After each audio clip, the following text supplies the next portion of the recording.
My father came from Japan in 1905. He was 15 when he immigrated from Japan. He worked until he was able to actually build a store. Let me tell you a story in the form of a dream. I don't know why I have to tell it, but I know what it means. Close your eyes, just picture the scene as I paint it for you. It was World War II when this man named Kenji woke up. Ken was not a soldier.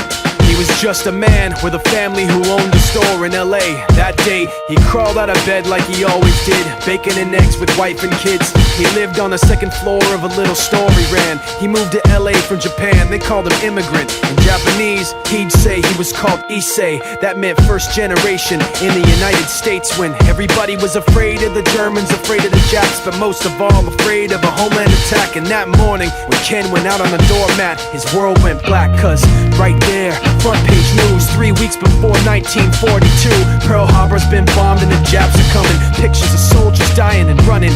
Ken knew what it would lead to, just like he guessed. The president said the evil Japanese in our home country would be locked away.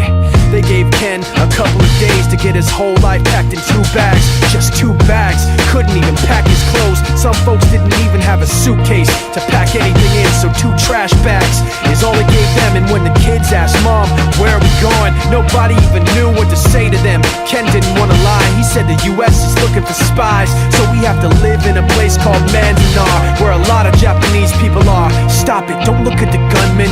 You don't want to get the soldiers wondering if you're gonna run or not, cause if you run then you might get shot. Other than that, try not to think about it. Try not to worry about it being so crowded, cause someday we'll get out. Someday, someday. As soon as war broke out, so the FBI came and they just come to the house and you have to come. All the Japanese have to go. They took Mr. Need and people couldn't understand why they had to take him, because he's just innocent laborer. So now they're in a town with soldiers surrounding them. Every day, every night, look down at them. From watchtowers up on the wall, Ken couldn't really hate them at all. They were just doing the job and he wasn't gonna make any problems.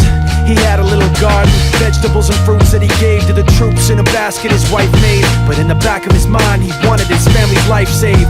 Prisoners of war in their own damn country, what for? And time passed in the prison town. He wondered if he'd live it down if and when they were free. The only way out was joining the army, and supposedly some men went out for the army, signed on, and ended up flying to Japan with a bomb. That 15-kiloton blast put an end to the war pretty fast. 2 cities were blown to bits. The end of the war came quick, and Ken got out. Big hopes of a normal life with his kids and his wife, but then they got back to their home, and what they saw made him feel so alone. These people had trashed every room, smashed in the windows and bashed in the doors, written on the walls and the floor, Japs not welcome anymore. And Kenji dropped both of his bags at his sides and just stood outside. He looked at his wife without words to say. She looked back at him, wiping tears away, and said, someday we'll be okay, someday. Now the names have been changed, but the story's true. My family was locked up back in 42. My family was there where it was dark and damp, and they called it an internment camp. When we first got back from camp, it was pretty bad. I remember my husband said, oh, we're gonna stay till last. Then my husband died before they closed the camp.